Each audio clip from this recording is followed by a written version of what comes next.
एक बड़ी सादी जी कहावत है कि एक चोरी तो उत्तों सीना चोरी, ये बिल्कुल ढुकदी है छोटे सुखबीर बादल।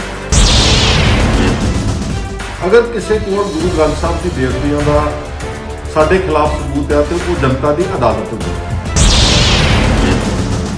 बिल्कुल डेट्स दे के तथ्यां के आधार उत्ते इन्हां दा पर्दाफाश किया। नफरत की भावना इन्हें आप बीजी उस दिन।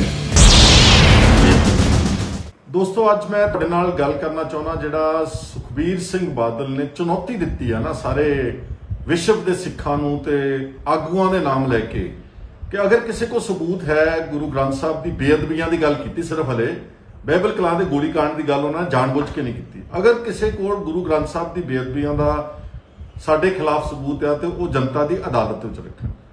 एक बड़ी सादी जी कहावत है कि एक चोरी तो उत्तों सीना चोरी, ये बिल्कुल ढुकदी है छोटे सुखबीर बादल ते। ते दूसरा है कि एक चतुर, एक चोर ते एक चतुर नाले डाके मारे, चोरियां कीतियां, उलंघनावां कीतियां, बेअदबियां कीतियां ते नाल ये बहुत चतुर बनते हैं तो लोगों को मूर्ख समझते हैं। मैं कल का दिन सारा देखा कि की आया इसका जवाब किसी ने दिता तो मैं सारा झात मारी तो सिर्फ नवजोत सिंह सिद्धू ने एक पुरानी 2018 की एक वीडियो शेयर की जिससे जस्टिस रंजीत सिंह कमीशन की रिपोर्ट के तत्थ पेश किए उन्होंने, क्योंकि आफ्टर ऑल एक जुडिशियल इंक्वायरी सी।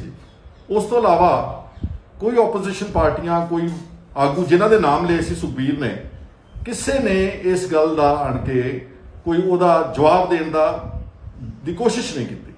मैं तो सिर्फ एक साधारण जिहा व्यक्ति होने के नाते ये ना समझे सुखबीर बादल के ये ताकतवर ने या इन्हों को बहुत पैसे आया 7 सितारिਆਂ के होटलों के मालिक ने कि इन्हों का अगों कोई जवाब देने को तैयार नहीं।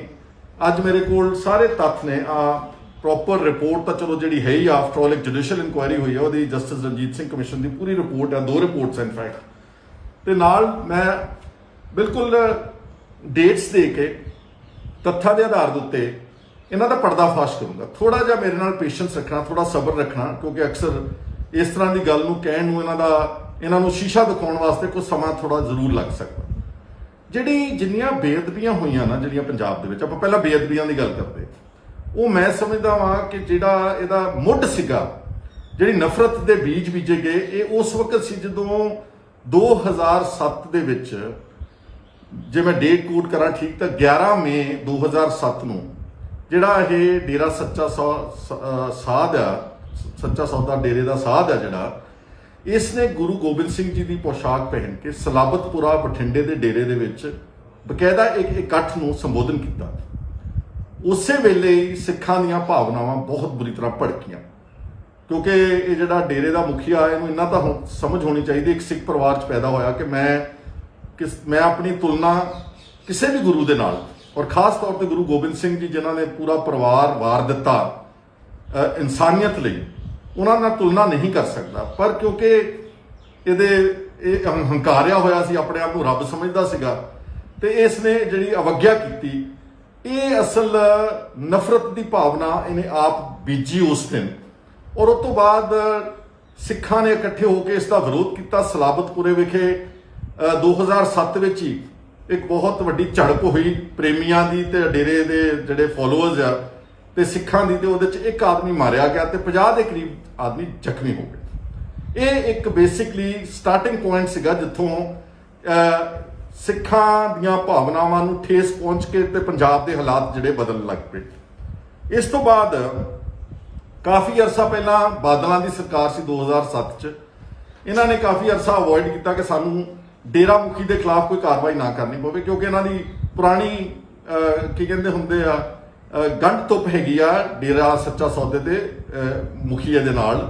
बहुत सारिया तस्वीरां सोशल मीडिया तो तुसीं देखिया कि प्रकाश सिंह बादल भुंजे बैठा वा, तो शायद सुखबीर सिंह बादल भी हाथ जोड़ के सामने उहदे खड़ा जिद्दां गुनाहगार खड़े हुंदे उहदी कचहरी विच। वो सारे तत्थ जिहड़े लोकां दी नॉलेज विच सीगे। तो फिर यह 2007 की जून 2007 में जो लोगों का बहुत प्रेशर वध गया, देखा कि सिख बहुत नाराज हो रहे हैं, एक FIR दर्ज की गई जिहड़ियां धार्मिक जज्बातां नूं भड़काउण लई लाई जाती अक्सर धारा 295A 2-3 धारा उहदे नाल होर जोड़ के एक FIR दर्ज की गई सिर्फ इस राम रहीम ते डेरा साध के खिलाफ। ਉਹ ਜਿਹੜੀ FIR ਸੀਗੀ ਉਹ ਉਦਾਂ ਹੀ ਪੈਂਡਿੰਗ ਤੁਰੀ ਰਹੀ ਜਿੰਨੀ ਦੇਰ ਅਕਾਲੀ ਦਲ ਦਾ ਰਾਜ ਰਿਹਾ 2007 ਤੋਂ ਲੈ ਕੇ 12 ਤੱਕ। 2012 ਦੀ ਇਲੈਕਸ਼ਨਾਂ ਤੋਂ ਪਹਿਲਾਂ ਜਨਵਰੀ 2012 ਦੀ ਸ਼ਾਇਦ 12 ਜਨਵਰੀ ਦੀ ਡੇਟ ਹੈਗੀ ਆ, ਪੁਲਿਸ ਨੇ ਇੱਕ ਕੈਂਸਲੇਸ਼ਨ ਰਿਪੋਰਟ ਫਾਈਲ ਕੀਤੀ ਸੈਸ਼ਨ ਕੋਰਟ ਬਠਿੰਡਾ ਦੇ ਵਿੱਚ, ਜਿੱਥੇ ਇਹ FIR ਦੀ ਜਿਹੜਾ ਚਲਾਨ ਪੇਸ਼ ਹੋਇਆ ਸੀਗਾ, ਉਹਦੇ ਚ ਕੈਂਸਲੇਸ਼ਨ ਰਿਪੋਰਟ ਫਾਈਲ ਕਰ। ਹੁਣ ਸੁਖਬੀਰ ਸਿੰਘ ਬਾਦਲ ਬੜੇ ਆਰਾਮ ਨਾਲ ਕਹਿ ਰਿਹਾ ਜੀ ਉਸ ਵਕਤ ਤਾਂ ਇਲੈਕਸ਼ਨ ਕਮਿਸ਼ਨ ਦਾ ਰਾਜ ਚੱਲਦਾ ਸੀ, ਇਲੈਕਸ਼ਨ ਕਮਿਸ਼ਨ ਇਸ ਤਰ੍ਹਾਂ ਦੇ ਫੈਸਲੇ ਲੈ ਸਕਦੀ ਹੈ। ਜੇ ਸੁਖਬੀਰ ਬਾਦਲ ਬਹੁਤ ਸ਼ੋਰ ਮਚਾਉਂਦਾ ਕਿ ਸੜਕਾਂ ਬਣਾਤੀਆਂ, ਬਿਜਲੀ ਪੰਜਾਬ ਨੂੰ ਮੈਂ ਕਰ ਦਿੱਤੀ, ਅਗਰ ਉਹ ਉਹਦੇ ਫੈਸਲੇ ਨੇ ਤੇ ਜਿਹੜਾ ਜਨਵਰੀ ਮਹੀਨੇ ਦੇ ਵਿੱਚ 2012 ਚ ਕੈਂਸਲੇਸ਼ਨ ਰਿਪੋਰਟ ਫਾਈਲ ਹੋਈ, ਜਿਹੜੀ ਗੁਰੂ ਸਾਹਿਬ ਦੀ ਪੋਸ਼ਾਕ ਪਹਿਨ ਕੇ ਅਵਗਿਆ ਕੀਤੀ ਸੀ, ਉਹਦੀ ਜ਼ਿੰਮੇਵਾਰੀ ਵੀ ਸੁਖਬੀਰ ਬਾਦਲ ਤੈਨੂੰ ਲੈਣੀ ਪਵੇਗੀ, ਤੂੰ ਭੱਜ ਨਹੀਂ ਸਕਦਾ। ਔਰ ਇਹ ਕੈਂਸਲੇਸ਼ਨ ਰਿਪੋਰਟ ਇੱਕ ਦਿਨ ਨਹੀਂ ਫਾਈਲ ਹੋ ਗਈ, ਅਕਸਰ ਇਹ ਫਾਈਲ ਹੋਮ ਡਿਪਾਰਟਮੈਂਟ, ਜਿਹਦਾ ਹੋਮ ਮਿਨਿਸਟਰ ਸੁਖਬੀਰ ਬਾਦਲ ਸੀਗਾ, ਇਹ ਫਾਈਲ ਥੱਲਿਓਂ ਚੱਲ ਕੇ ਉੱਪਰੋਂ ਜਾ ਕੇ ਥੱਲੇ ਤੱਕ ਘੱਟੋ ਘੱਟ 3-4 ਮਹੀਨਿਆਂ ਦਾ ਪ੍ਰੋਸੈਸ ਆ ਜਦੋਂ ਕਿਸੇ ਦੇ ਖਿਲਾਫ ਕੋਈ ਅਦਾਲਤ ਵਿੱਚ ਕੈਂਸਲੇਸ਼ਨ ਰਿਪੋਰਟ ਫਾਈਲ ਹੋਣੀ ਹੁੰਦੀ ਹੈ। ਤਾਂ 2012 ਦੀ ਜਨਵਰੀ ਨੂੰ ਇਲੈਕਸ਼ਨਾਂ ਤੋਂ ਪਹਿਲਾਂ ਇਹਨਾਂ ਅਖੌਤੀ ਅਕਾਲੀਆਂ ਨੇ, ਜਿਹੜੇ ਆਪਣੇ ਆਪ ਨੂੰ ਕਹਿੰਦੇ ਅਸੀਂ ਸਿੱਖਾਂ ਦੇ ਨੁਮਾਇੰਦੇ ਆ, ਇਹਨਾਂ ਨੇ ਗੁਰੂ ਸਾਹਿਬ ਦੇ ਨਾਲ ਤੁਲਨਾ ਕਰਨ ਵਾਲੇ ਬੰਦੇ ਦੇ ਜਿਹੜੀ FIR ਸੀਗੀ, ਪ੍ਰੋਸੀਡਿੰਗ ਸੀ ਬਠਿੰਡਾ ਸੈਸ਼ਨ ਕੋਰਟ ਦੇ ਵਿੱਚ, ਇਹਨਾਂ ਨੇ ਪੁਲਿਸ ਵੱਲੋਂ ਕੈਂਸਲੇਸ਼ਨ ਰਿਪੋਰਟ ਦਾਇਰ ਕਰਕੇ ਉਸ ਨੂੰ ਬਾਇਜ਼ਤ ਬਰੀ ਕਰਵਾਉਣ ਦੇ ਵੱਡੇ ਗੁਨਾਹਗਾਰ ਸੁਖਬੀਰ ਸਿੰਘ ਬਾਦਲ ਨੇ। ਇੱਥੇ ਹੀ ਬਸ ਨਹੀਂ, ਇਸ ਤੋਂ ਬਾਅਦ ਜਿਹੜਾ ਦੂਸਰਾ ਝਗੜਾ ਪਿਆ ਆਣ ਕੇ, ਤੁਹਾਨੂੰ ਯਾਦ ਹੋਵੇਗਾ ਕਿ ਇਹ ਕਮਲਾ ਜਿਹੜਾ ਡੇਰੇ ਦਾ ਸਾਧ ਹੈਗਾ, ਇਸ ਨੇ ਇੱਕ ਮੈਸੇਂਜਰ ਆਫ ਗੋਡ ਫਿਲਮ ਬਣਾਈ ਸੀਗੀ, MSG ਜਿਹਨੂੰ ਕਹਿੰਦੇ ਸੀਗੇ, ਔਰ ਉਹ ਬੜਾ ਆਪਣੇ ਆਪ ਨੂੰ ਸਮਝਦਾ ਸੀ ਕਿ ਸਾਰੇ ਭਾਰਤ ਵਿੱਚ ਮੇਰੀ ਫਿਲਮ ਬੜੀ ਚੱਲੇ ਕਿਉਂਕਿ ਮੇਰੇ ਬੜੇ ਪੈਰੋਕਾਰ ਨੇ, ਮੇਰੇ ਬੜੇ ਚੇਲੇ ਚਾਪਟੇ ਨੇ, ਤੇ ਫਿਲਮ ਬਣਾ ਕੇ ਮੈਂ ਕਾਮਯਾਬ ਹੋਊਂਗਾ। ਉਹ ਫਿਲਮ ਨੂੰ ਰਿਲੀਜ਼ ਨਹੀਂ ਸੀ ਹੋਣ ਦਿੱਤਾ ਜਾ ਰਿਹਾ ਪੰਜਾਬ ਦੇ ਵਿੱਚ, ਉਸ ਨੂੰ ਬੈਨ ਕੀਤਾ ਗਿਆ ਸੀਗਾ। ਉਸ ਫਿਲਮ ਨੂੰ ਰਿਲੀਜ਼ ਕਰਾਉਣ ਦੇ ਮਕਸਦ ਨਾਲ ਪ੍ਰੈਸ਼ਰ ਬਿਲਡਅਪ ਕਰਨ ਵਾਸਤੇ ਫਿਰ ਇੱਕ ਬਕਾਇਦਾ ਤੌਰ ਤੇ ਸਾਜ਼ਿਸ਼ ਘੜੀ ਗਈ। ਉਹ ਸਾਜ਼ਿਸ਼ ਦੇ ਤਹਿਤ ਜਿਹੜੇ ਡੇਰਾ ਪ੍ਰੇਮੀ ਸੀਗੇ, ਇਹਨਾਂ ਨੇ ਜਿਹੜੇ ਪਹਿਲਾਂ ਤਾਂ ਇੱਕ ਜਿਹੜਾ ਸਭ ਤੋਂ ਵੱਡੀ ਅਵਗਿਆ ਕੀਤੀ ਕਿ 1 ਜੂਨ 2015 ਨੂੰ ਗੁਰੂ ਗ੍ਰੰਥ ਸਾਹਿਬ ਜੀ ਦਾ ਸਰੂਪ ਚੋਰੀ ਹੁੰਦਾ ਵਾ ਬੁਰਜ ਜਵਾਹਰ ਸਿੰਘ ਵਾਲੇ ਤੋਂ। ਇਹ ਕੋਈ ਛੋਟੀ ਗੱਲ ਨਹੀਂ ਸੀਗੀ। ਅਕਾਲੀਆਂ ਦੀ ਸਰਕਾਰ ਹੋਵੇ ਔਰ ਗੁਰੂ ਗ੍ਰੰਥ ਸਾਹਿਬ ਦਾ ਸਰੂਪ ਚੋਰੀ ਹੋ ਜਾਵੇ ਬੁਰਜ ਜਵਾਹਰ ਸਿੰਘ ਵਾਲੇ ਪਿੰਡ ਤੋਂ, ਤੇ ਇਹਨਾਂ ਦੇ ਕੋਈ ਜੂਮ ਹੀ ਨਹੀਂ ਸਰਕੀ, ਇਹਨਾਂ ਨੇ ਬੋਦਰ ਵੀ ਨਹੀਂ ਕੀਤਾ ਖਾਸ ਕੇ, ਠੀਕ ਆ ਚੋਰੀ ਹੋ ਗਿਆ ਵਾ। ਔਰ ਇਹ ਚੋਰੀ ਕੀਤਾ ਗਿਆ ਸੀਗਾ, ਗੁਰੂ ਗ੍ਰੰਥ ਸਾਹਿਬ ਦੀ ਬੇਅਦਬੀਆਂ ਦਾ ਮੁੱਢ ਉੱਥੋਂ ਸ਼ੁਰੂ ਹੋਇਆ ਸੀਗਾ, ਤਾਂ ਕਿ ਪੰਜਾਬ ਸਰਕਾਰ ਤੇ ਪ੍ਰੈਸ਼ਰ ਪਾਇਆ ਜਾ ਸਕੇ ਕਿ ਸਾਡੀ ਜਿਹੜੀ ਉਹ ਬਾਬੇ ਦੀ ਫਿਲਮ ਆਉਣੀ ਆ MSG, ਉਸ ਨੂੰ ਪੰਜਾਬ ਦੇ ਵਿੱਚ ਛੇਤੀ ਤੋਂ ਛੇਤੀ ਰਿਲੀਜ਼ ਕਰਾਇਆ ਜਾ ਸਕੇ। ਇਸ ਤੋਂ ਅੱਗੇ ਜਿਹੜਾ 24 ਤੇ 25 ਸਤੰਬਰ 2015 ਨੂੰ ਬਰਗਾੜੀ ਵਿਖੇ ਅਤੇ ਬੁਰਜ ਜਵਾਹਰ ਸਿੰਘ ਵਾਲੇ ਬਕਾਇਦਾ ਤੌਰ ਤੇ ਪ੍ਰੇਮੀਆਂ ਨੇ ਪੋਸਟਰ ਲਾਏ। ਉਹ ਗੰਦੇ ਭਾਸ਼ਾ ਦੇ ਪੋਸਟਰ ਸੀਗੇ, ਉਹਦੇ ਧੀਆਂ ਭੈਣਾਂ ਦੀਆਂ ਗਾਲਾਂ ਕੱਢੀਆਂ ਸੀਗੇ, ਤੁਹਾਡੇ ਗੁਰੂ ਨੂੰ ਚੱਕ ਕੇ ਲੈ ਜਾਾਂਗੇ, ਐਂ ਕਰ ਦਿਆਂਗੇ, ਉਹ ਕਰ ਦਿਆਂਗੇ, ਜੋ ਕੁਝ ਭੜਕਾਊ ਜ਼ੁਬਾਨ ਲਿਖ ਸਕਦੇ ਸੀ ਉਹਨਾਂ ਪੋਸਟਰਾਂ ਦੇ ਵਿੱਚ, ਉਹ ਇਹਨਾਂ ਪ੍ਰੇਮੀਆਂ ਨੇ ਪੋਸਟਰ ਲਾਏ।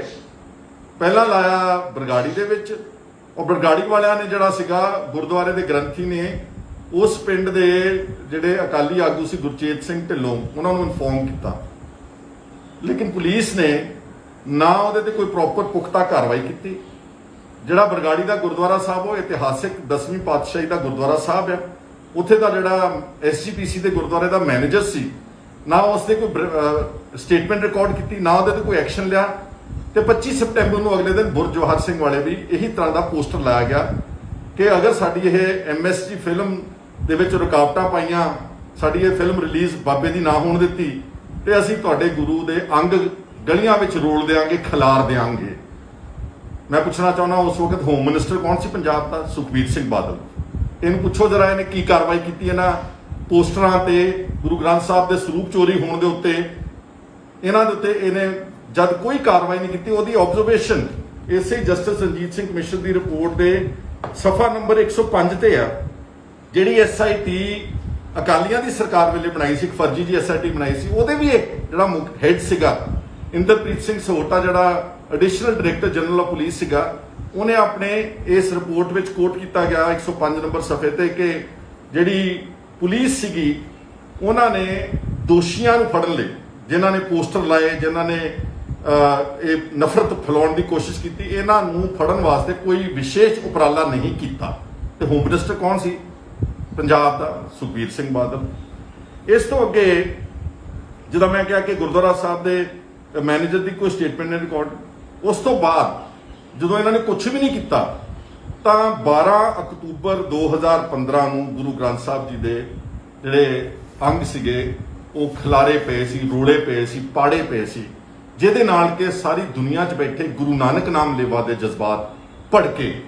ਪਰ ਇਹਨਾਂ ਰਾਜ ਕਰਨ ਵਾਲੇ ਬਾਦਲ ਦੇ ਟੱਬਰ ਦੇ ਉੱਤੇ ਕੋਈ ਇਹਨਾਂ ਦੀ ਸਿਹਤ ਤੇ ਅਸਰ ਨਹੀਂ ਪਿਆ ਔਰ ਇਹਨਾਂ ਨੇ ਕੋਈ ਇਨਵੈਸਟੀਗੇਸ਼ਨ ਕਿਸੇ ਪ੍ਰੇਮੀ ਦੇ ਖਿਲਾਫ ਚੱਜ ਨਾਲ, ਜਿਹੜੀ ਬਾਅਦ ਵਿੱਚ ਹੁਣ ਲੇਟਰ ਔਨ SIT ਨੇ ਜਿਹੜੇ ਪ੍ਰੇਮੀਆਂ ਨੂੰ ਨਾਮਜ਼ਦ ਕੀਤਾ, ਇਹਨਾਂ ਨੇ ਕੋਈ ਕੋਸ਼ਿਸ਼ ਨਹੀਂ ਕੀਤੀ। ਉਲਟਾ ਇਹਨਾਂ ਨੇ 2 ਸਿੱਖ ਨੌਜਵਾਨ ਬਰਗਾੜੀ ਦੇ ਹੀ 2 ਸਕੇ ਭਰਾ ਗਰੀਬ ਆਦਮੀ ਰੁਪਿੰਦਰ ਤੇ ਜਸਵਿੰਦਰ, ਉਹਨਾਂ ਦੇ ਚੱਡੇ ਪਾੜ ਦਿੱਤੇ, ਉਹਨਾਂ ਨੂੰ 3rd ਡਿਗਰੀ ਟਾਰਚਰ ਕੀਤਾ। ਉਹਨਾਂ ਨੂੰ ਪੁਲਿਸ ਨੇ ਇਹ ਕਿਹਾ ਕਿ ਤੁਸੀਂ ਇਹ ਕਬੂਲੋ ਕਿ ਇਹ ਸਾਰਾ ਜਿਹੜੀਆਂ ਬੇਅਦਬੀਆਂ ਤੇ ਜੋ ਖਲਾਰਾ ਪਿਆ ਹੈਗਾ ਇਹ ਅਸੀਂ ਕੀਤਾ ਵਾ, ਜਦਕਿ ਉਹ ਅੰਮ੍ਰਿਤਧਾਰੀ ਸਿੱਖ ਸੀਗੇ। ਔਰ ਇਸ ਹੋਮ ਮਿਨਿਸਟਰ ਸੁਖਬੀਰ ਸਿੰਘ ਬਾਦਲ ਦੇ ਸੱਤਾ ਦੇ ਨਸ਼ਾ ਵਿੱਚ ਚੂਰ ਪੰਜਾਬ ਪੁਲਿਸ ਹੈੱਡਕੁਆਰਟਰਸ ਵਿੱਚ ਚੰਡੀਗੜ੍ਹ 'ਚ ਇਸ ਨੇ ਬਕਾਇਦਾ ਇੱਕ ਪ੍ਰੈਸ ਕਾਨਫਰੰਸ ਕੀਤੀ, ਜਿਹੜੀ ਤੁਹਾਨੂੰ ਸਾਰਿਆਂ ਨੂੰ ਯਾਦ ਹੋਵੇਗੀ ਕਿ ਮੈਂ ਗੁਰੂ ਗ੍ਰੰਥ ਸਾਹਿਬ ਦੀ ਬੇਅਦਬੀਆਂ ਦਾ ਮਸਲਾ ਸਾਰਾ ਹੱਲ ਕਰ ਲਿਆ ਵਾ ਤੇ ਆਹ ਜਿਹੜੇ 2 ਭਰਾ ਨੇ ਰੁਪਿੰਦਰ ਤੇ ਜਸਵਿੰਦਰ ਅੰਮ੍ਰਿਤਧਾਰੀ ਸਿੱਖ, ਇਹ ਜ਼ਿੰਮੇਵਾਰ ਨੇ ਤੇ ਮੈਂ ਹੁਣ ਚੱਲਿਆ ਵਾਂ ਨਾਢਾ ਸਾਹਿਬ ਗੁਰਦੁਆਰਾ ਸਾਹਿਬ ਮੱਥਾ ਟੇਕਣ ਵਾਸਤੇ, ਇੱਕ ਫਰਜ਼ੀ ਦਿਖਾਵੇ ਦੇ ਵਾਸਤੇ। ਤੇ ਜਿਨ੍ਹਾਂ ਨੇ ਅਸਲੀ ਕੀਤਾ ਸੀ ਪ੍ਰੇਮੀਆਂ ਨੇ, ਉਹਨਾਂ ਦੇ ਖਿਲਾਫ ਕੋਈ ਕਾਰਵਾਈ ਨਹੀਂ ਕੀਤੀ। ਇਹਦਾ ਮੁਖੌਟਾ ਜਿਹੜਾ ਸੀਗਾ ਉਸ ਦਿਨ ਬਹੁਤ ਵੱਡੇ ਪੱਧਰ ਦੇ ਉੱਤੇ ਐਕਸਪੋਜ਼ ਹੋਇਆ। ਇੱਕ ਇੰਪੋਰਟੈਂਟ ਡਿਵੈਲਪਮੈਂਟ ਇਹਦੇ 'ਚ ਹੋਰ ਹੋਈ ਆ ਕਿ ਜਦੋਂ MSG ਨੂੰ ਫਿਲਮ ਨੂੰ ਰਿਲੀਜ਼ ਕਰਾਉਣਾ ਸੀ ਇਹਨਾਂ ਨੇ, ਤਾਂ ਜਦ ਤੱਕ ਜਿਹੜਾ ਪੰਥ 'ਚੋਂ ਛੇਕਿਆ ਗਿਆ ਸੀਗਾ ਡੇਰਾ ਸੱਚਾ ਸੌਦਾ ਦਾ ਸਾਧ, ਤੁਹਾਨੂੰ ਸਭ ਨੂੰ ਯਾਦ ਹੈ ਜਦੋਂ ਇਹਨੇ ਪੋਸ਼ਾਕ ਕੀਤੀ ਤਾਂ ਅਕਾਲ ਤਖਤ ਸਾਹਿਬ ਦੇ ਜਥੇਦਾਰ ਨੇ ਉਸ ਵੇਲੇ ਇੱਕ ਫਰਮਾਨ ਜਾਰੀ ਕਰਕੇ ਇਸ ਨੂੰ ਪੰਥ 'ਚੋਂ ਛੇਕ ਦਿੱਤਾ ਸੀਗਾ, ਕੱਢ ਦਿੱਤਾ ਸੀਗਾ। ਹੁਣ ਜਦ ਤੱਕ ਉਹ ਬਹਾਲ ਨਹੀਂ ਸੀ ਹੁੰਦਾ ਜਾਂ ਉਹ ਮਾਫੀ ਨਹੀਂ ਸੀ ਦਿੱਤੀ ਜਾਂਦੀ, ਉਦੋਂ ਤੱਕ ਪੰਜਾਬ ਦੇ ਵਿੱਚ MSG ਫਿਲਮ ਰਿਲੀਜ਼ ਨਹੀਂ ਸੀ ਹੋ ਸਕਦੀ। ਫਿਰ ਉਸ ਨੂੰ ਇੱਕ ਸਾਜ਼ਿਸ਼ ਦੇ ਤਹਿਤ ਬਕਾਇਦਾ ਤੌਰ ਤੇ ਬਾਦਲ ਦੇ ਟੱਬਰ ਨੇ, ਦੋਨਾਂ ਨੇ, ਹੁਣ ਯਾਦ ਰੱਖਿਓ ਪ੍ਰਕਾਸ਼ ਸਿੰਘ ਬਾਦਲ ਮੁੱਖ ਮੰਤਰੀ ਸੀਗਾ ਤੇ ਸੁਖਬੀਰ ਸਿੰਘ ਬਾਦਲ ਹੋਮ ਮਿਨਿਸਟਰ, ਇਹਨਾਂ ਨੇ ਜਥੇਦਾਰ ਅਕਾਲ ਤਖਤ ਸਾਹਿਬ, ਉਸ ਵਕਤ ਜਥੇਦਾਰ ਵਿਦਾਂਤੀ ਸੀ, ਔਰ ਨਾਲ ਜਥੇਦਾਰ ਗੁਰਮੁਖ ਸਿੰਘ ਜਿਹੜੇ ਜਥੇਦਾਰ ਦਮਦਮਾ ਸਾਹਿਬ ਦੇ ਤਖਤ ਦੇ ਤਲਵੰਡੀ ਸਾਬੋ ਦੇ ਜਥੇਦਾਰ ਸੀਗੇ, ਤੇ ਨਾਲ ਇੱਕ ਜਥੇਦਾਰ ਮੱਲ ਸਿੰਘ, ਇਹਨਾਂ ਤਿੰਨਾਂ ਨੂੰ 16 ਸਤੰਬਰ 2015, ਡੇਟ ਨੋਟ ਕਰ ਲਿਓ ਜ਼ਰਾ, 16 ਸਤੰਬਰ 2015 ਨੂੰ ਇਹਨਾਂ ਜਥੇਦਾਰਾਂ ਨੂੰ ਪਹਿਲਾਂ SGPC ਦਾ ਦਫ਼ਤਰ ਹੈ ਚੰਡੀਗੜ੍ਹ ਸੈਕਟਰ 5 ਦੇ ਵਿੱਚ, ਉੱਥੇ ਇਕੱਠੇ ਕੀਤਾ ਗਿਆ। ਫਿਰ ਇਹਨਾਂ ਨੂੰ ਇੱਕ ਇਨੋਵਾ ਗੱਡੀ ਜਿਸ ਦਾ ਨੰਬਰ PB02 CB 9513 ਵਿੱਚ ਬਿਠਾ ਕੇ ਚੀਫ ਮਿਨਿਸਟਰ ਦੀ ਸਰਕਾਰੀ ਕੋਠੀ ਵਿੱਚ ਇਹਨਾਂ ਜਥੇਦਾਰਾਂ ਨੂੰ ਰਚਾਇਆ ਗਿਆ। ਉੱਥੇ ਸੁਖਬੀਰ ਸਿੰਘ ਬਾਦਲ ਵੀ ਹਾਜ਼ਰ ਸੀ। ਇਹ ਗੱਲ ਦੀ ਗਵਾਹੀ ਮੈਂ ਨਹੀਂ ਕਹਿ ਰਿਹਾ ਕਿ ਇਹ ਗੱਲ ਦੀ ਗਵਾਹੀ ਇਸੇ ਜਸਟਿਸ ਰਣਜੀਤ ਸਿੰਘ ਕਮਿਸ਼ਨ ਦੀ ਰਿਪੋਰਟ ਵਿੱਚ ਕਿਸ ਨੇ ਗਵਾਹੀ ਦਿੱਤੀ, ਸਟੇਟਮੈਂਟ ਦਿੱਤੀ? ਹਿੰਮਤ ਸਿੰਘ ਨੇ, ਜਿਹੜਾ ਕਿ ਜਥੇਦਾਰ ਗੁਰਮੁਖ ਸਿੰਘ ਜਥੇਦਾਰ ਤਖਤ ਦਮਦਮਾ ਸਾਹਿਬ ਦਾ ਜਥੇਦਾਰ ਸੀ, ਉਸ ਦੇ ਸਕੇ ਭਰਾ। ਔਰ ਇਹਦੀਆਂ ਵੀਡੀਓਜ਼ YouTube ਤੱਕ ਅੱਜ ਤੱਕ ਅਵੇਲੇਬਲ ਨੇ। ਚਾਹੇ ਹੁਣ ਜਥੇਦਾਰ ਗੁਰਮੁਖ ਸਿੰਘ ਨੂੰ ਇਹਨਾਂ ਬਾਦਲਾਂ ਨੇ ਮਨਾ ਕੇ, ਪਤਿਆ ਕੇ, ਡਰਾ ਕੇ, ਲਾਲਚ ਦੇ ਕੇ ਦਰਬਾਰ ਸਾਹਿਬ ਦਾ ਹੈੱਡ ਗ੍ਰੰਥੀ ਲਾ ਦਿੱਤਾ, ਪਰ ਉਹਦੀਆਂ ਪੁਰਾਣੀਆਂ ਵੀਡੀਓਜ਼ ਤੁਸੀਂ ਸਾਰਿਆਂ ਨੇ ਦੇਖਿਆ। ਜਦੋਂ ਉਹਨੇ ਕਬੂਲਿਆ, ਉਹਨੇ ਕਿਹਾ ਕਿ ਮੈਂ ਚੀਫ ਮਿਨਿਸਟਰ ਨੂੰ ਕਿਹਾ ਕਿ ਤੁਸੀਂ ਜੀ ਜਥੇਦਾਰਾਂ ਨੂੰ, ਜਿਹੜੇ ਧਾਰਮਿਕ ਆਗੂ ਨੇ, ਉਹਨਾਂ ਨੂੰ ਆਪਣੀ ਸਰਕਾਰੀ ਕੋਠੀ ਤੇ ਨਾਮ ਲਾਇਆ ਕਰੋ। ਉਹਦੀ ਰਿਕਾਰਡ ਹੈ ਬਕਾਇਦਾ। ਉਸੇ ਦੇ ਸਕੇ ਭਰਾ ਨੇ, ਹਿੰਮਤ ਸਿੰਘ ਨੇ, ਜਸਟਿਸ ਰਣਜੀਤ ਸਿੰਘ ਦੇ ਮੂਹਰੇ ਇਹ ਬਿਆਨ ਦਿੱਤਾ, ਖੁਲਾਸਾ ਕੀਤਾ ਕਿ ਇਹਨਾਂ ਜਥੇਦਾਰਾਂ ਨੂੰ 16 ਸਤੰਬਰ 2015 ਨੂੰ ਸੱਦਿਆ ਗਿਆ। ਇਸ ਲਈ ਸੱਦਿਆ ਗਿਆ ਸੀਗਾ ਤਾਂ ਕਿ ਇਸ ਡੇਰੇ ਦੇ ਸਾਧ ਨੂੰ ਮਾਫੀ ਦਿੱਤੀ ਜਾਵੇ ਅਕਾਲ ਤਖਤ ਸਾਹਿਬ। ਇਨ ਦ ਮੀਨ ਟਾਈਮ ਇੱਕ ਸਰਵ ਧਰਮ ਕਮੇਟੀ ਬਣੀ ਹੋਈ ਸੀ ਸਵਾਮੀ ਅਗਨੀਵੇਸ਼ ਦੇ ਥੱਲੇ। ਉਹਨਾਂ ਨੇ ਇਸ ਡੇਰੇ ਦੇ ਸਾਧ ਦੇ ਕੋਲ ਜਾ ਕੇ ਇੱਕ ਨਰਮ ਜੀ ਚਿੱਠੀ ਲਿਖਾਈ ਸੀ ਹਿੰਦੀ ਦੇ ਵਿੱਚ। ਉਹਦੇ 'ਚ ਕਿਤੇ ਨਹੀਂ ਸੀ ਲਿਖਿਆ ਕਿ ਮੈਂ ਗਲਤੀ ਕੀਤੀ ਆ ਜਾਂ ਮੈਨੂੰ ਕੋਈ ਮਾਫੀ ਦਿੱਤੀ ਜਾਵੇ ਜਾਂ ਮੇਰੇ ਖਿਲਾਫ ਜਿਹੜਾ ਹੁਕਮਨਾਮਾ ਜਾਰੀ ਕੀਤਾ ਉਹ ਵਾਪਸ ਲਿਆ ਜਾਵੇ। ਹਿੰਦੀ ਵਿੱਚ ਇੱਕ ਨਰਮ ਜੀ ਚਿੱਠੀ ਸੀ। ਉਸ ਚਿੱਠੀ ਦੇ ਆਧਾਰ ਦੇ ਉੱਤੇ 24 ਸਤੰਬਰ ਨੂੰ, ਮਤਲਬ 16 ਨੂੰ ਇਹਨਾਂ ਨੂੰ ਸੱਦਿਆ ਗਿਆ ਚੀਫ ਮਿਨਿਸਟਰ ਦੀ ਕੋਠੀ 'ਚ। 24 ਸਤੰਬਰ ਨੂੰ ਜਥੇਦਾਰ ਅਕਾਲ ਤਖਤ ਨੇ ਇੱਕ ਐਮਰਜੈਂਸੀ ਮੀਟਿੰਗ ਸੱਦੀ ਆਪਣੇ ਜਥੇਦਾਰਾਂ ਦੀ, ਅਕਾਲ ਤਖਤ ਸਾਹਿਬ ਅੰਮ੍ਰਿਤਸਰ ਤੇ ਸੋਲ ਏਜੰਡਾ, ਇੱਕ ਏਜੰਡਾ ਕਿ ਡੇਰਾ ਜਿਹੜਾ ਸੱਚਾ ਸੌਦਾ ਦਾ ਸਾਧ ਆ, ਇਸ ਨੂੰ ਅਸੀਂ ਮਾਫ ਕੀਤਾ, ਇਸ ਨੂੰ ਮੁੜ ਖਾਲਸਾ ਪੰਥ ਦੇ ਵਿੱਚ ਸ਼ਾਮਲ ਕਰਤਾ। ਜਿਹੜਾ ਹੁਕਮਨਾਮਾ ਸੀਗਾ ਅਸੀਂ ਇਹਨੂੰ ਕੌਮ ਚੋਂ ਕੱਢਿਆ ਸੀਗਾ, ਛੇਕਿਆ ਸੀ, ਉਹ ਅਸੀਂ ਵਾਪਸ ਲੈਂਦੇ ਆ। ਇੱਕ ਹਿੰਦੀ ਦੀ ਚਿੱਠੀ ਤੇ ਨਾ ਉਹ ਬੰਦਾ ਚੱਲ ਕੇ ਆਇਆ ਅਕਾਲ ਤਖਤ ਤੇ, ਨਾ ਉਸਨੇ ਚਿੱਠੀ ਵਿੱਚ ਲਿਖਿਆ ਕਿਤੇ ਬਿਨਾਂ ਮਾਫੀ ਮੰਗਣ ਤੋਂ, ਬਿਨਾਂ ਮਾਫੀ ਕਹਿਣ ਤੋਂ, ਲਿਖਣ ਤੋਂ, ਪੇਸ਼ ਹੋਣ ਤੋਂ ਜਥੇਦਾਰ ਅਕਾਲ ਤਖਤ ਨੇ 24 ਸਤੰਬਰ 2015 ਨੂੰ ਉਹਨਾਂ ਨੂੰ ਮਾਫ ਕਰਤਾ। ਸਵਾਮੀ ਅਗਨੀਵੇਸ਼ ਇਹ ਚਿੱਠੀ ਜਿਹੜੀ ਸੀ ਅਕਾਲ ਤਖਤ ਸਾਹਿਬ ਦੇ ਨੂੰ ਲੈ ਕੇ ਹਿੰਦੀ ਵਿੱਚ ਪੇਸ਼ ਹੋਇਆ ਸੀ। ਇਸ ਤੋਂ ਬਾਅਦ ਬਹੁਤ ਸ਼ੋਰ ਮਚਿਆ, ਸਭ ਨੂੰ ਤੁਹਾਨੂੰ ਪਤਾ ਬਹੁਤ ਹਾਹਾਕਾਰ ਮਚੀ, ਸਰਬੱਤ ਖਾਲਸਾ ਵੀ ਹੋਇਆ, ਲੱਖਾਂ ਆਦਮੀ ਉਸ ਸਰਬੱਤ ਖਾਲਸਾ ਦੇ ਵਿੱਚ ਪਹੁੰਚਿਆ। ਉਹ ਤੋਂ ਪਬਲਿਕ ਪ੍ਰੈਸ਼ਰ ਤੋਂ ਡਰਦਿਆਂ ਇਹਨਾਂ ਨੇ ਫਿਰ ਇੱਕ ਜਿਹੜਾ ਉਸ ਤੋਂ ਪਹਿਲਾਂ ਮੈਂ ਆ ਜਾਣਾ, 24 ਨੂੰ ਇਹਨੂੰ ਮਾਫ ਕੀਤਾ ਗਿਆ ਜੀ, ਇਸ ਸਾਧ ਨੂੰ, ਤੇ 25 ਸਤੰਬਰ 2015 ਨੂੰ ਮੈਸੇਂਜਰ ਆਫ ਗੋਡ MSG ਜਿਹੜੀ ਫਿਲਮ ਸੀਗੀ ਉਹ ਪੰਜਾਬ ਦੇ ਵਿੱਚ ਵੀ ਰਿਲੀਜ਼ ਕਰ ਦਿੱਤੀ ਗਈ। ਮੈਂ ਸੁਖਬੀਰ ਬਾਦਲ ਨੂੰ ਪੁੱਛਣਾ ਚਾਹੁੰਦਾ, ਯਾਦ ਹੋਵੇਗਾ ਤੈਨੂੰ ਚੰਗੀ ਤਰ੍ਹਾਂ ਨਾਲ, ਤੇਰੀ ਸਰਕਾਰ ਸੀ, ਤੂੰ ਹੋਮ ਮਿਨਿਸਟਰ ਸੀਗਾ, ਤੇਰੀ ਸਰਕਾਰ ਦੇ ਨੱਕ ਦੇ ਥੱਲੇ 16 ਤਰੀਕ ਨੂੰ ਜਥੇਦਾਰਾਂ ਨੂੰ ਸੱਦਣ ਤੋਂ ਬਾਅਦ 24 ਨੂੰ ਅਕਾਲ ਤਖਤ ਸਾਹਿਬ ਦੇ ਉੱਤੇ ਉਹ ਇਸ ਸਾਧ ਨੂੰ ਮਾਫ ਕਰ ਦਿੰਦੇ ਆ, ਤੇ 25 ਨੂੰ ਤੁਸੀਂ ਪੰਜਾਬ ਦੇ ਵਿੱਚ ਇਹਦੀ MSG ਫਿਲਮ ਨੂੰ ਥੀਏਟਰਸ ਵਿੱਚ ਲੱਗਣ ਦੀ ਆਗਿਆ ਦੇ ਦਿੰਦੇ। ਬਹੁਤ ਸ਼ੋਰ ਮਚਿਆ ਔਰ ਆਪਣੀ ਮਾਫੀ ਨੂੰ ਜਸਟੀਫਾਈ ਕਰਨ ਵਾਸਤੇ ਫਿਰ SGPC ਦਾ ਦੁਰਉਪਯੋਗ ਕੀਤਾ ਗਿਆ। 90 ਲੱਖ ਰੁਪਇਆ ਸਿੱਖਾਂ ਦੇ ਸੰਗਤ ਦਾ ਪੈਸਾ, ਵੱਡੇ ਵੱਡੇ ਇਸ਼ਤਿਹਾਰ ਲਾਏ ਗਏ ਅਖਬਾਰਾਂ ਦੇ ਵਿੱਚ, ਉਹਨੂੰ ਜਸਟੀਫਾਈ ਕੀਤਾ ਗਿਆ ਕਿ ਜਿਹੜੀ ਅਸੀਂ ਮਾਫੀ ਦਿੱਤੀ ਹੈ ਠੀਕ ਦਿੱਤੀ ਹੈ।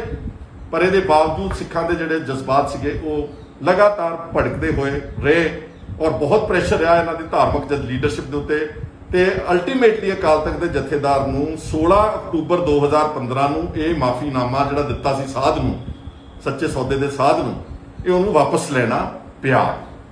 ਉਹ ਔਰ ਹੁਣ ਗੱਲ ਸਾਰੀ ਸਾਹਮਣੇ ਆ ਜਾਂਦੀ ਕਿ ਪਹਿਲਾਂ 2012 ਵਿੱਚ ਜਿਹੜਾ ਉਹਦੇ ਖਿਲਾਫ ਕੇਸ ਸੀ ਬਠਿੰਡਾ ਸੈਸ਼ਨ ਕੋਰਟ ਚੋਂ, ਉਹ ਸੁਖਬੀਰ ਸਿੰਘ ਦੇ ਬਾਦਲ ਦੇ ਕਹਿਣ ਤੇ ਵਾਪਸ ਹੁੰਦਾ, ਤੇ ਫਿਰ ਉਹਦੀ ਫਿਲਮ ਰਿਲੀਜ਼ ਕਰਾਉਣ ਦੇ ਮਕਸਦ ਨਾਲ ਜਿਹੜਾ ਉਹਨੂੰ ਮਾਫੀਨਾਮਾ ਦਿੱਤਾ ਗਿਆ ਸੀਗਾ, ਤੇ ਫਿਰ ਕਿਸ ਤਰ੍ਹਾਂ SGPC ਦਾ ਦੁਰਉਪਯੋਗ ਕਰਕੇ ਪੈਸੇ ਲਵਾਏ, ਤੇ ਫਿਰ ਦੇਖਿਆ ਕਿ ਸਿੱਖਾਂ ਦੀ ਭਾਵਨਾਵਾਂ ਬਹੁਤ ਭੜਕ ਗਈਆਂ, ਨਹੀਂ ਮੰਨਦੇ, ਤੇ ਫਿਰ ਅਕਾਲ ਤਖਤ ਦੇ ਜਥੇਦਾਰ ਨੂੰ ਕਹਿਤਾ ਕਿ ਹੁਣ ਮਾਫੀ ਜਿਹੜੀ ਆ ਉਹ ਵਾਪਸ ਲੈ।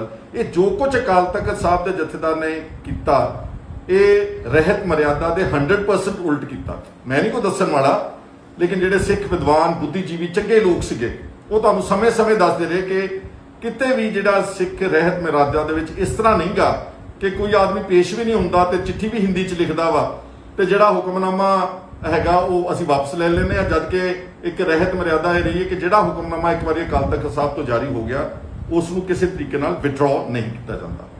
ਹੁਣ ਮੇਰੇ ਚੰਦ ਸਵਾਲ ਨੇ ਸੁਖਬੀਰ ਬਾਦਲ ਨੂੰ, ਇਸ ਹੰਕਾਰੇ ਹੋਏ ਬੰਦੇ ਨੂੰ ਜਿਹਨੇ 2 ਸਾਲ ਇਹਦੀ ਸਰਕਾਰ ਰਹੀ, ਇਹਨੇ ਕੁਝ ਨਹੀਂ ਕੀਤਾ, ਉਹਨੂੰ ਮੈਂ ਪੁੱਛਣਾ ਚਾਹੁੰਦਾ ਕਿ ਤੁਸੀਂ ਗੱਲਾਂ ਦਾ ਜਵਾਬ ਦੇ ਦਿਓ ਲੋਕਾਂ ਦੀ ਕਚਹਿਰੀ ਵਿੱਚ, ਔਰ ਅਗਰ ਹੋ ਸਕੇ ਇਹ ਸਾਰੀਆਂ ਗੱਲਾਂ ਦਾ ਜਵਾਬ ਅਕਾਲ ਤਖਤ ਸਾਹਿਬ ਤੇ ਜਾ ਕੇ ਸਹੁੰ ਚੱਕ ਕੇ ਜੇ ਜਵਾਬ ਦਵੋਗੇ ਤਾਂ ਫਿਰ ਮੈਂ ਸਮਝੂੰਗਾ ਕਿ ਤੂੰ ਮਾੜੀ ਮੋਟੀ ਤੇਰੇ ਅੰਦਰ ਕੋਈ ਜਾਨ ਹੈਗੀ ਆ।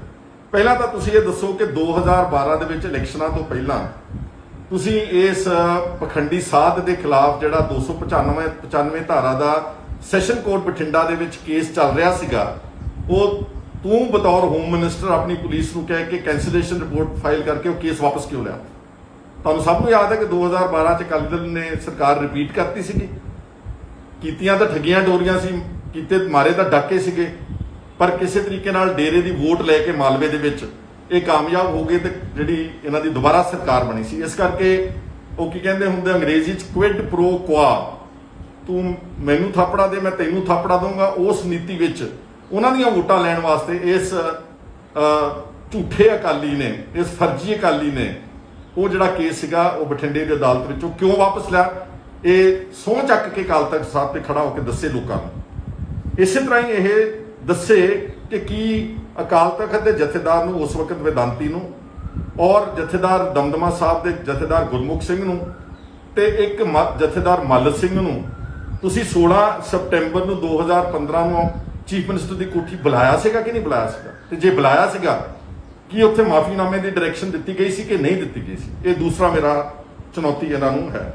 ਤੀਸਰਾ, ਇਹਨਾਂ ਨੂੰ ਸਮਨ ਜਥੇਦਾਰਾਂ ਨੂੰ ਸਰਕਾਰੀ ਕੋਠੀ ਵਿੱਚ ਚੀਫ ਮਿਨਿਸਟਰ ਦੀ ਤਾਂ ਬੁਲਾਇਆ ਗਿਆ ਸੀਗਾ ਤਾਂ ਕਿ ਉਹਦੀ ਫਿਲਮ ਜਿਹੜੀ ਆ MSG ਉਹ ਪੰਜਾਬ ਦੇ ਥੀਏਟਰਸ ਵਿੱਚ ਦੁਬਾਰਾ ਉਸ ਨੂੰ ਲਾਇਆ ਜਾ ਸਕੇ, ਉਸ ਨੂੰ ਆਗਿਆ ਦਿੱਤੀ ਜਾ ਸਕੇ।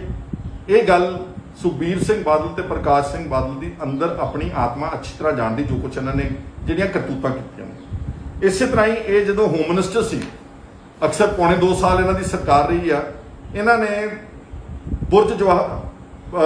ਬੁਰਜ ਜਵਾਹਰ ਸਿੰਘ ਵਾਲੇ ਤੋਂ ਜਿਹੜਾ ਗੁਰੂ ਗ੍ਰੰਥ ਸਾਹਿਬ ਦਾ ਸਰੂਪ ਚੋਰੀ ਹੋਇਆ 1 ਜੂਨ 2015 ਨੂੰ, ਸਬਸੀਕੁਐਂਟਲੀ ਪੋਸਟਰ ਲੱਗੇ, ਬੇਅਦਬੀਆਂ ਹੋਈਆਂ, ਲਗਾਤਾਰ ਇੱਕ ਲੜੀਵਾਰ ਸਭ ਕੁਝ ਹੋਇਆ। ਮੈਂ ਪੁੱਛਣਾ ਚਾਹੁੰਦਾ ਕਿ ਬਤੌਰ ਹੋਮ ਮਿਨਿਸਟਰ ਤੂੰ ਇਸ ਨੂੰ ਰੋਕਣ ਵਾਸਤੇ ਕੀ ਕੋਸ਼ਿਸ਼ ਕੀਤੀ? ਤੀਸਰਾ, ਕਿ ਕਿਸੇ ਵੀ ਪ੍ਰੇਮੀ ਦੇ ਖਿਲਾਫ ਪੰਜਾਬ ਪੁਲਿਸ ਨੇ ਕਿਸੇ ਤਰ੍ਹਾਂ ਦੀ ਇਨਵੈਸਟੀਗੇਸ਼ਨ ਕਿਉਂ ਨਹੀਂ ਲਾਂਚ ਕੀਤੀ? ਕੇਵਲ ਸਿੱਖਾਂ ਨੂੰ ਹੀ ਟਾਰਗੇਟ ਕਰਕੇ ਰੁਪਿੰਦਰ ਤੇ ਜਸਵਿੰਦਰ ਦੇ ਚੱਡੇ ਕਿਉਂ ਪਾੜੇ ਗਏ? ਕੀ ਸੁਖਬੀਰ ਸਿੰਘ ਬਾਦਲ ਜਵਾਬ ਦੇ ਸਕਦਾ ਵਾ? ਜਿੰਨੀ ਦੇਰ ਤੁਹਾਡੀ ਸਰਕਾਰ ਰਹੀ, ਤੁਸੀਂ ਕੋਈ ਜੈਨੂਅਨ ਐਫਰਟ ਹੁੰਦਾ, ਇੱਕ ਹੁੰਦਾ ਐਵੇਂ SIT ਬਣਾਤੀ ਜੀ, ਇੱਕ ਹੁੰਦਾ ਵਾ ਕੋਈ ਸੀਰੀਅਸ ਐਫਰਟ ਕਰਕੇ ਤੁਸੀਂ ਦੋਸ਼ੀਆਂ ਨੂੰ ਫੜਨ ਦੀ ਤੇ ਜ਼ਿੰਮੇਵਾਰੀ ਫਿਕਸ ਕਰਨ ਦੀ ਕੋਸ਼ਿਸ਼ ਕਿਉਂ ਨਹੀਂ ਕੀਤੀ? ਤੁਸੀਂ ਮੈਨੂੰ ਇਹ ਦੱਸੋ ਕਿ ਜਿਹੜੀ ਕੋਟਕਪੂਰੇ ਅਤੇ ਬਾਈਬਲ ਕਲਾਂ ਵਿੱਚ ਗੋਲੀ ਚੱਲੀ, ਉਸ ਗੋਲੀ ਵਿੱਚ ਤੁਸੀਂ ਪੁਲਿਸ ਵਾਲਿਆਂ ਦੇ ਨਾਮ ਕਿਉਂ ਨਹੀਂ ਨਾਮਜ਼ਦ ਕੀਤੇ? FIRs ਤੁਹਾਡੀ ਸਰਕਾਰ ਪੌਣੇ 2 ਸਾਲ ਰਹੀ ਆ, ਬਾਈਬਲ ਕਲਾਂ 'ਚ 2 ਸਿੱਖ ਨੌਜਵਾਨ ਮਾਰੇ ਗਏ ਸੀਗੇ, ਉਹਨਾਂ 2 ਆਦਮੀਆਂ ਦਾ ਕਤਲ ਹੋਇਆ, ਤੁਸੀਂ ਅਣਪਛਾਤੇ ਬੰਦਿਆਂ ਦੇ ਖਿਲਾਫ FIR ਦਰਜ ਕੀਤੀ ਰੱਖੀ ਹੈ। ਜਿਹੜਾ ਜਸਟਿਸ ਰਣਜੀਤ ਸਿੰਘ ਕਮਿਸ਼ਨ ਦੀ ਰਿਪੋਰਟ ਵਿੱਚ ਬਿਆਨ ਤੇ ਨਾਮ ਦਰਜ ਆ, ਜਿਹਦੇ ਚੂਲੇ ਵਿੱਚ ਗੋਲੀ ਵੱਜੀ ਜਦੋਂ ਕੋਟਕਪੂਰੇ ਸਵੇਰੇ 6 ਵਜੇ ਗੋਲੀ ਚਲਾਈ ਗਈ ਪੁਲਿਸ ਵੱਲੋਂ, ਉਹਦੇ ਅਜੀਤ ਸਿੰਘ ਦੇ ਕਹਿਣ ਦੇ ਉੱਤੇ 307 ਦਾ ਪਰਚਾ ਕਿਉਂ ਨਹੀਂ ਦਰਜ ਕੀਤਾ? ਸੁਖਬੀਰ ਸਿੰਘ ਬਾਦਲ ਤੁਸੀਂ ਹੋਮ ਮਿਨਿਸਟਰ ਸੀਗੇ।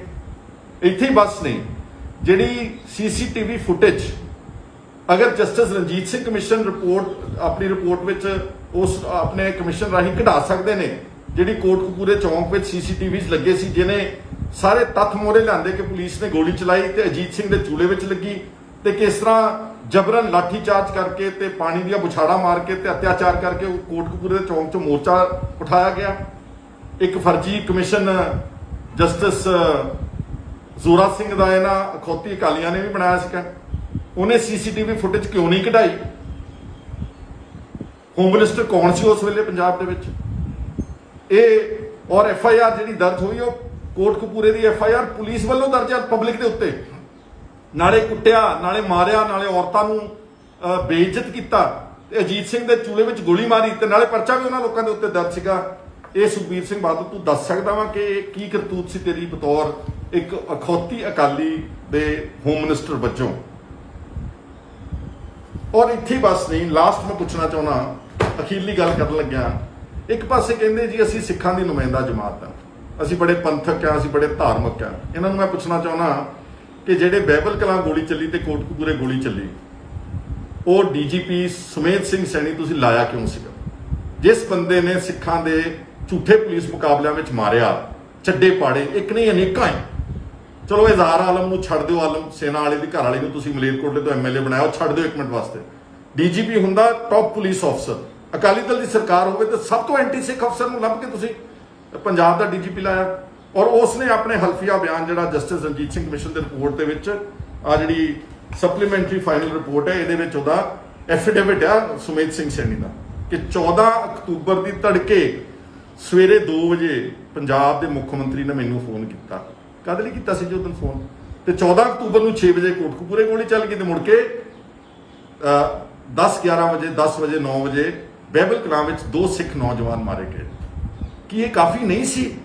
ਇਹ ਜੋ ਕੁਝ ਘਟਨਾਕ੍ਰਮ ਵਾਪਰਿਆ, ਜੋ ਭਾਣਾ ਵਾਪਰਿਆ, ਗੁਰੂ ਗ੍ਰੰਥ ਸਾਹਿਬ ਦੀ ਬੇਅਦਬੀਆਂ, ਤੁਹਾਡੇ ਸਿਹਤ ਤੇ ਕੋਈ ਅਸਰ ਨਹੀਂ ਹੋਇਆ? ਔਰ ਤੁਸੀਂ ਕਿੱਡੇ ਢੀਠ ਬੰਦੇ ਹੋ ਕਿ ਹਲੇ ਵੀ ਆਪਣੀ ਗੱਲ ਸਵੀਕਾਰ ਕਰਨ ਨੂੰ ਤਿਆਰ ਨਹੀਂ ਗਏ। ਉੱਥੇ ਜਾ ਕੇ ਇਲੈਕਸ਼ਨਾਂ ਤੋਂ ਬਾਅਦ ਫਰਜ਼ੀ ਜੋੜੇ ਵੀ ਝਾੜੇ ਨੇ ਝੂਠੇ। ਜੇ ਤੁਸੀਂ ਸੱਚੇ ਮਨੋਂ ਮਾਫੀ ਮੰਗੀ ਹੁੰਦੀ ਨਾ ਤਾਂ ਸ਼ਾਇਦ ਤੁਹਾਨੂੰ ਸਿੱਖ ਕੌਮ ਮਾਫ ਕਰ ਰਹੀ। ਸਿੱਖਾਂ ਦਾ ਗੁਰੂ ਨਾਨਕ ਨਾਮ ਲੇਵਾ ਦਾ ਮਾਫੀ ਦਾ ਖਾਨਾ ਬਹੁਤ ਵੱਡਾ ਵਾ, ਪਰ ਤੁਸੀਂ ਲੋਕਾਂ ਨੂੰ ਝੇਡਾਂ ਕਰਦੇ ਹੋ, ਤੁਸੀਂ ਟਿਚਰਾਂ ਕਰਦੇ ਹੋ, ਤੁਸੀਂ ਹੋਰ ਚੜਾਉਂਦੇ ਹੋ। ਲੋਕਾਂ ਨੇ ਤਾਂ ਫਤਵਾ ਦੇ ਦਿੱਤਾ ਤੁਹਾਨੂੰ 2017 ਦੀ ਅਸੈਂਬਲੀ ਚੋਣ ਵਿੱਚ, ਜਿਹੜਾ ਅਕਾਲੀ ਦਲ ਕਦੀ ਇੰਨੀ ਬੁਰੀ ਤਰ੍ਹਾਂ ਹਾਰਿਆ ਨਹੀਂ ਸੀਗਾ, ਤੁਹਾਨੂੰ ਸਿਰਫ 14-15 MLA ਦੇ ਲੋਕਾਂ ਨੇ ਲੈ ਆਂਦਾ। ਹੋਰ ਤੋਂ ਜ਼ਿਆਦਾ ਕੀ ਕਰ ਸਕਦੇ ਸੀਗੇ? ਇਸ ਕਰਕੇ ਜੇ ਤੁਸੀਂ ਸਮਝਦੇ ਕਿ ਇਸ ਹਾਈ ਕੋਰਟ ਦੇ ਆਰਡਰ ਦੇ ਨਾਲ ਤੁਹਾਨੂੰ ਛੁਟਕਾਰਾ ਹੋ ਗਿਆ, ਤੁਹਾਡੀ ਗਲਤਫਹਿਮੀ ਹੈ। ਦੇਖੋ, 2 ਤਰ੍ਹਾਂ ਦੀ ਕਚਹਿਰੀਆਂ ਨੇ। ਇੱਕ ਇਹ ਹੈਗੀਆਂ ਨੇ ਆ ਜਿਹੜੀਆਂ ਅਦਾਲਤਾਂ ਸਰਕਾਰਾਂ ਦੀਆਂ ਬਣਾਈਆਂ ਹੋਈਆਂ, ਇੱਥੋਂ ਤਾਂ ਤੁਸੀਂ ਬਚ ਸਕਦੇ ਹੋ। ਇੱਥੋਂ ਤਾਂ ਸੁਮੇਧ ਸਿੰਘ ਸੈਣੀ ਵਰਗੇ ਤੇ ਹੋਰ ਸਿੱਖਾਂ ਦੇ ਕਾਤਲ ਅੱਜ ਤੱਕ ਬਚੀ ਜਾਂਦੇ ਨੇ। ਇਹਨਾਂ ਅਦਾਲਤਾਂ 'ਚੋਂ ਤਾਂ ਜਿਹੜੇ ਇਸ ਦੇਸ਼ ਦੇ ਲੁਟੇਰੇ ਨੇ, ਚਾਹੇ ਉਹ ਵਿਜੇ ਮਾਲਿਆ ਹੈ ਤੇ ਚਾਹੇ ਉਹ ਨੀਰਵ ਮੋਦੀ ਆ, ਤੇ ਚਾਹੇ ਉਹ ਇਸ ਦੇਸ਼ ਦੀਆਂ ਅਦਾਲਤਾਂ 'ਚੋਂ ਇੰਟਰਨੈਸ਼ਨਲ ਚੀਟ ਚਾਰਲਸ ਸੋਬਰਾਜ ਵਰਗੇ ਵੀ ਬਚ ਗਏ ਸੀਗੇ, ਚਾਹੇ ਅੱਜ ਉਹ ਨੇਪਾਲ ਦੀ ਜੇਲ੍ਹ ਵਿੱਚ ਬੰਦ ਆ। ਪਰ ਦੂਸਰੀ ਅਦਾਲਤ ਹੈਗੀ ਉਸ ਵਾਹਿਗੁਰੂ ਦੀ, ਉਸ ਪਰਮਾਤਮਾ ਦੀ ਤੇ ਲੋਕਾਂ ਦੀ ਅਦਾਲਤ। ਲੋਕਾਂ ਦੀ ਅਦਾਲਤ ਨੇ ਤੁਹਾਨੂੰ ਛੇਕ ਦਿੱਤਾ 2017 ਵਿੱਚ 14-15 ਸੀਟਾਂ ਤੇ ਲੈਣ ਦਾ, ਤੇ ਇੱਕ ਹਲੇ ਵਾਹਿਗੁਰੂ ਦੀ ਅਦਾਲਤ ਦਾ ਫੈਸਲਾ ਤੁਹਾਡੇ ਖਿਲਾਫ ਆਵੇਗਾ, ਅਵਸ਼ ਆਵੇਗਾ। ਦੇਰ ਤਾਂ ਹੋ ਸਕਦੀ ਹੈ, ਅੰਧੇਰ ਨਹੀਂ ਹੈ ਉਸ ਅਦਾਲਤ ਵਿੱਚ। ਇਸ ਲਈ ਮੈਂ ਸਮਝਦਾ ਕਿ ਹਲੇ ਵੀ ਸਮਾਂ ਕਿ ਇਹ ਜਿਹੜਾ ਬਾਦਲ ਦਾ ਟੱਬਰ, ਜਿਨ੍ਹਾਂ ਨੇ ਪੰਥ ਤਬਾਹ ਕਰਤਾ, ਜਿਨ੍ਹਾਂ ਨੇ ਅਕਾਲੀ ਦਲ ਤਬਾਹ ਕਰਤਾ, ਜਿਨ੍ਹਾਂ ਨੇ SGPC ਤਬਾਹ ਕਰਤੀ, ਜਿਨ੍ਹਾਂ ਨੇ ਅਕਾਲ ਤਖਤ ਸਾਹਿਬ ਦੇ ਜਥੇਦਾਰਾਂ ਨੂੰ ਐਂ ਬਦਲਿਆ ਜਿੱਦਾਂ ਕੱਪੜੇ ਬਦਲਦੇ ਹੁੰਦੇ ਨੇ, ਆਪਣੇ ਹੱਥ ਠੋਕ ਕੇ ਬਣਾ ਕੇ ਰੱਖਿਆ।